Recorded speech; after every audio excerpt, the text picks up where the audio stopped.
Coulter, I was in Bozeman for the Bobcat game a couple of weeks ago, and while I was there, I went over to the corner of Jackrabbit and Baxter and headed into the brand-new Cathedral of Guns, Selway Armory. It was absolutely phenomenal. Their new store in Bozeman is everything you want and more, including a Sig Sauer store right in the Selway Armory store. Got some confusion from a couple people listening to this podcast. They said, what is Sig Sauer? And they spelled it like cigarette. But no, we're talking Sig Sauer, like Sigsaeur. Some of the best handguns you'll find anywhere.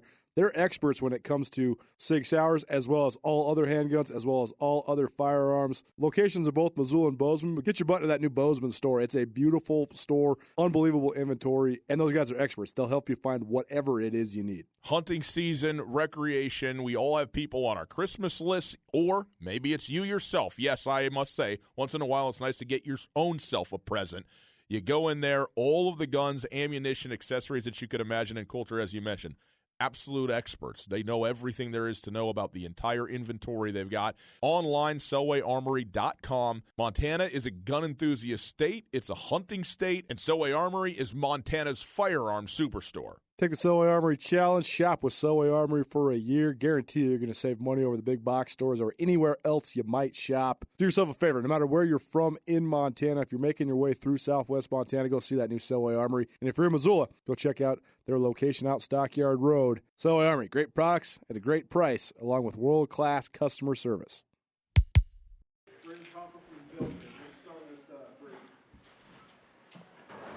Brayden. Start to finish, you guys took care of business. So, I mean, start with the actual game, but then broadly, what's this feel like winning for the fourth time in a row? It's awesome. I mean, I remember as red shirts, and the game was here, and that year Missoula beat us home field. I remember, just talking to Mitch, Walker, Marcus, all of us, we said we're never going to lose to those guys when we're playing, man.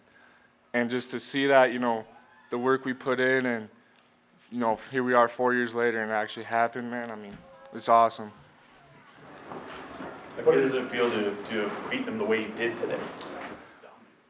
I mean, I said last night, I'm like, this don't have to be close. Like, we just got to play a good game, and it ain't going to be close. I mean, we seen the tape. We're a good football team. I mean, the only time we lose is when we beat ourselves. So if we just go play a good game, no one can compete with us. Jackway's hit on the first play of the game. That was tone setting, right? That's soul-taking stuff right there.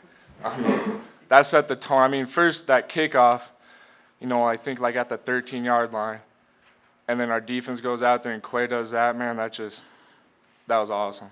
It was a big-time play. How important was it for your defense after halftime, once things started to settle in a little bit and they were kind of stopping your offense? How important was it for you guys to come out and force those punts, get after Snead the way you did? I mean, it was important. I mean, we just had to play. We knew it's a long football game. We knew it was going to take 4 quarters, and we couldn't let up because, I mean, last year we were down 22-0, and we came, like, anything can happen, so we just knew we couldn't let up. The defensive backfield, you guys must have 10 pass breakups. So is there anything you saw in Montana's offense where you could make such quick breaks, or is that just a matter of effort? How are you guys able to do that? Just preparation. I mean, we knew what they were going to do in certain formations, certain, downs and distances, whatnot. But, and then, just the way we practice, the way, we compete. I mean, it's kind of all of it combined. When you think about, winning 4 years in a row, just kind of how do you reflect on how do you put into words what that means for your legacy as a player? That's legendary. I mean, that hasn't happened in I don't know how many years. And I'm just, I'm glad to be a part of it, especially under Cho. I mean, this is awesome. You mentioned Coach Cho. Just how does he kind of set you up for this game, do you think, having now won 4 in a row? I think the thing with him is you can tell, he cares about you. And I remember, because I didn't commit to Cho, and the head coach that I did commit to, Coach Ash, the only time I really talked to him was during my recruiting process. Granted, I was a redshirt freshman and whatnot, but, Cho, he actually cares about you. He asks you, how your day is going. He cares about your character. That's what he wants to do, is he wants to develop you as a man more so than a football player and whatnot, and I respect the hell out of that. At what point did you realize that the game was over? Sunday last week. I mean, I knew we were gonna. Saturday, actually, right after the UC Davis game. I mean, I was waiting for this for a whole year, man. So. All right, thanks, Brayden. Thank you. Let's go. Derek, you talked to us about the emotion you guys put in. It looked like the defensive line was ferocious, but also having so much fun. Yeah, we had a lot of fun, man. We said, before the game we want to play with passion, but be focused, and that was one thing that we kept talking about on the sidelines, just stay focused, and don't let up. And we knew we could get after them. We saw some things on film that they were susceptible to, and tried to take advantage of those things, and we wanted to hit that guy because he's a good player. And we wanted to, hit him and affect him and get him off his game, and I think we were able to do that a little bit. I've been to a lot of games in the stadium, a lot of Griz Cat games in the stadium. I've never heard it as loud as it was today. How much did that environment just propel you guys throughout the course of it? Yeah, it was awesome. Our fans showed up and did a great job. I think after Quay's hit, like Konkol said, that was tone setting, and we came to play, and our fans supported us throughout the whole thing. And man, the energy out there was fun. Seeing the offense, pound the ball in the run game, and hearing our fans, celebrate that, it was unbelievable. What was going through your head when you saw the fumble on the ground again? Just jump on the ball, get the ball back for our offense. But looking back, it's kind of funny how, last play last year, fumble recovery, first play this year, same thing, and it's fun. And we just wanted to take the ball away, and I think we did that 2 or 3 times, and so. Hopefully we can keep doing that in the playoffs as well. What do you say just about the way you guys turned the corner? I mean, after the loss of UND, you guys just dominate people. So, I mean, what's changed, and what do you think just the momentum you guys take in the playoffs? Yeah, I think it was kind of a reality check a little bit, reflect on ourselves and figure out what's going on. But I think the leadership of this group, having a senior team, really helps in that situation. And, wanted to finish out strong, and like we always, I remember talking to you guys back after that loss and just saying, we love the pressure in November, and we want to play with the pressure in November because that's what we've done the last or the last couple of years, and so we thrive on it. And I think we were just thankful for the pressure in some cases. So. You and Oregon are the only 2 teams that held Montana under 20 points this year. How does it feel to know that you guys held one of the top offenses in the Big Sky or in the country, whichever way you want to look at it, to one of their lowest point totals all year? Yeah, it feels great. We knew they were a good offense, but we saw some things on film. They do a great job of taking advantage of people's mistakes, and so we wanted to be locked in, focused, not make any mistakes, make plays, take the ball away, and we were able to do that. I think Coach Ione, drew up a tremendous game plan.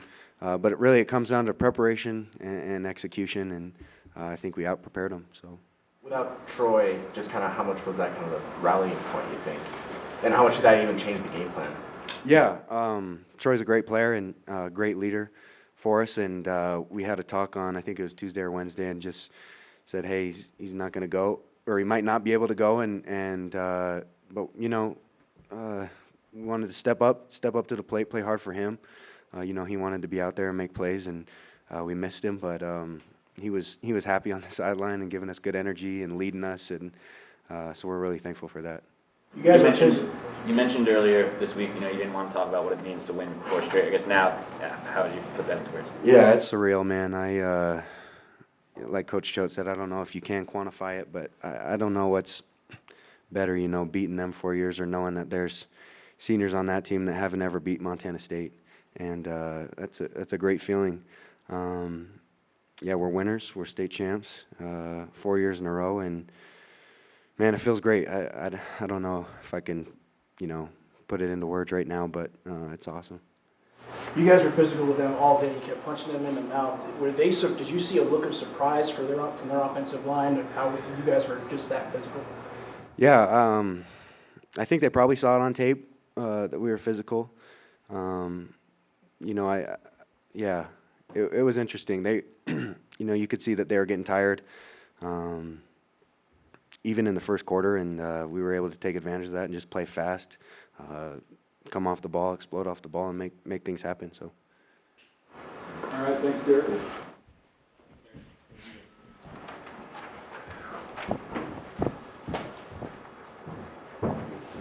Mitch, you guys have run the ball for 300 yards or more 4 years in a row. So to win for the fourth straight time, but to win in this fashion, 382 rushing yards, how's that make you feel?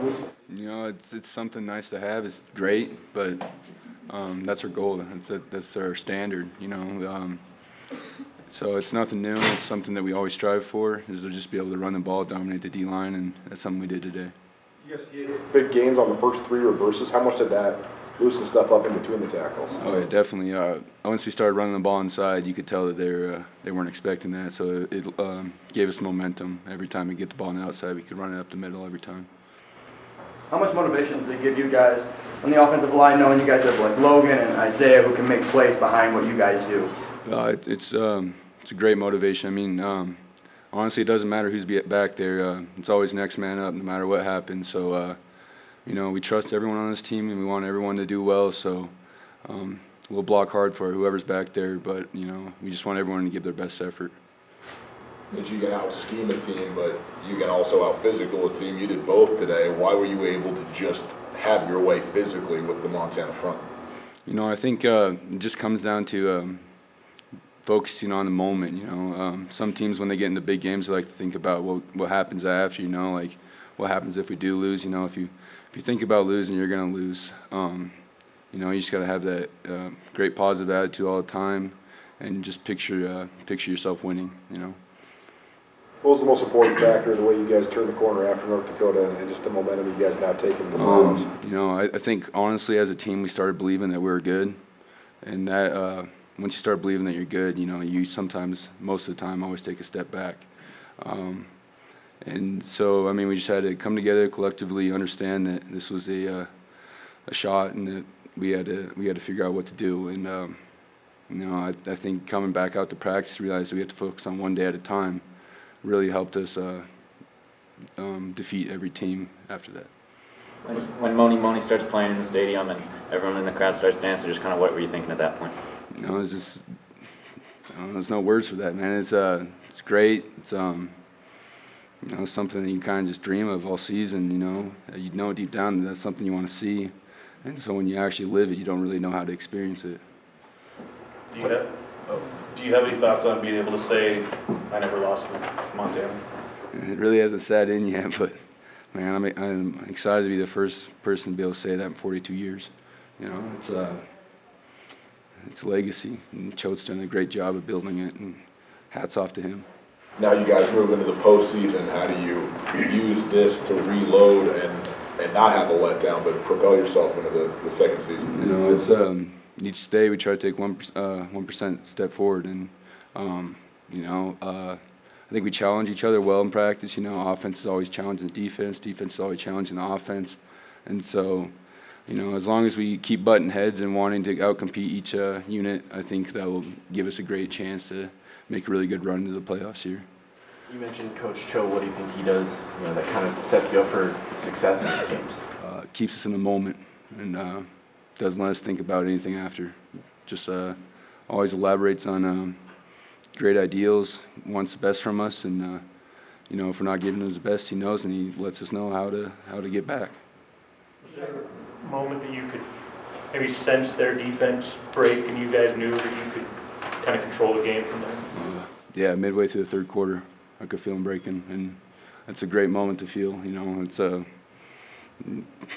nothing to really describe that. You know, it's like one of the best feelings ever to move someone from point A to point B against their will. You know, something I always try to strive for. All right, thank you, Mitch. Selway Armory, Montana's firearms superstore, is now open for business and hiring all positions. If you want an exciting job with great compensation and one where you can become an expert in the field, put your application in now at Selway Armory. You can apply in person at their new location at the corner of Jackrabbit and Baxter, or send in your application via email to employment@selwayarmory.com. That's employment@selwayarmory.com. Turn your passion into a profession with Selway Armory, Montana's firearms superstore.